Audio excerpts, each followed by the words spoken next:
দিব্যাঙ্গজন ছেলের জন্য সরকারি সাহায্য চাইছেন বাবা।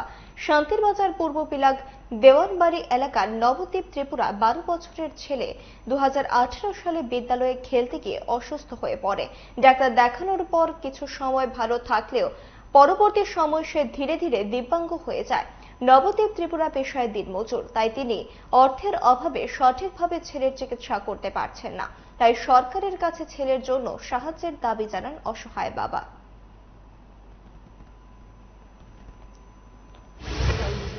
2019 থেকে হয়েছে, এখন তো 24 চলে না। সরকার থেকে এখন অব্দি কোনো সুযোগ সুবিধা পাইছেন না? সরকার থেকে পাইছে না সুযোগ সুবিধা। এখন আপনার মানে কি, আপনি কি চান? আমি ভালো করতে চাই, হেরে সাহায্য চাই।